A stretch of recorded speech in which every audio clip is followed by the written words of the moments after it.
আমরা এখন কথা বলবো ইংরেজি গ্রামারের পার্সন নিয়ে।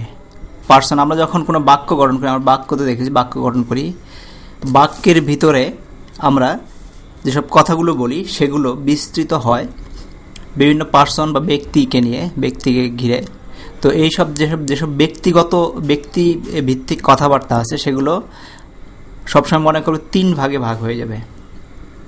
যেমন যখন কোনো কথা বলা 3 ভাগে করতে পারো। এক হচ্ছে তুমি তোমার নিজের সম্পর্কে বলতে পারো, যেমন আমি আমার সম্পর্কে বলি, সেটা আমি একজন ব্যক্তি হলাম। আমি যদি তোমার সম্পর্কে বলি তাহলে তুমি একজন ব্যক্তি হলা। আমি তুমি বাদ দিয়ে অন্য কারো সম্পর্কে যদি বলি সে আরেকজন ব্যক্তি হলো। ঠিক ইংরেজি গ্রামারে ঠিক একই রকমভাবে বাক্য গঠন করতে পার্সনের প্রয়োজন হয়। ইংরেজি ভাষাতে পার্সন হলো 3 প্রকার। শুধু ইংরেজি ভাষাতে না, আমাদের বাংলা ভাষাতেও পার্সন 3 প্রকার। যেরকম ফার্স্ট পার্সন, বাংলায় যেটাকে বলি উত্তম পুরুষ। ফার্স্ট পার্সন হচ্ছে যেটা আমাকে নিজেকে নিয়ে বলা হয়, সেটা হচ্ছে ফার্স্ট পার্সন। যেমন এখানে আছে আমাদের আই, যখন ব্যবহার করি আই, কোনো সেন্টেন্স যদি থাকে আই, মি, মাই, উই, তো এগুলো হচ্ছে ফার্স্ট পার্সন বা উত্তম পুরুষ। যেটা আমরা যেসব ব্যক্তিবর্গকে আমরা বোঝাবো বিভিন্ন শব্দের মধ্যে, তার মধ্যে আই, মি, মাই, উই এগুলো হচ্ছে ফার্স্ট পার্সন।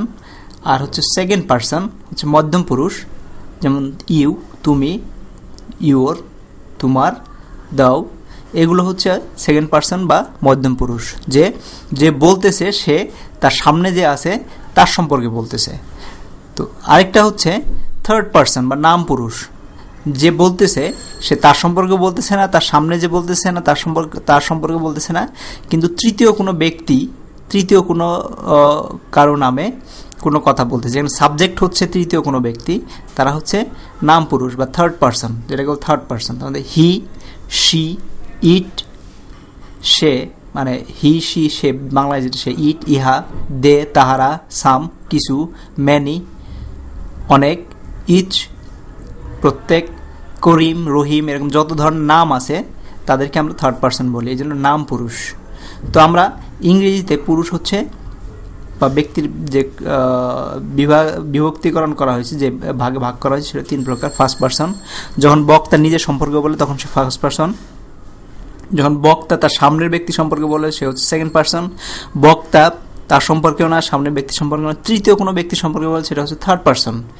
তো এগুলো আমরা ইংরেজি সাহিত্য বা বাংলা সাহিত্য সব জায়গায় আমরা পার্সন বা ব্যক্তি, পুরুষ এদেরকে 3 ভাগে ভাগ করে থাকি, first person, second person and third person. তো এটাই হচ্ছে আমাদের ইংলিশের person. So thank you very much.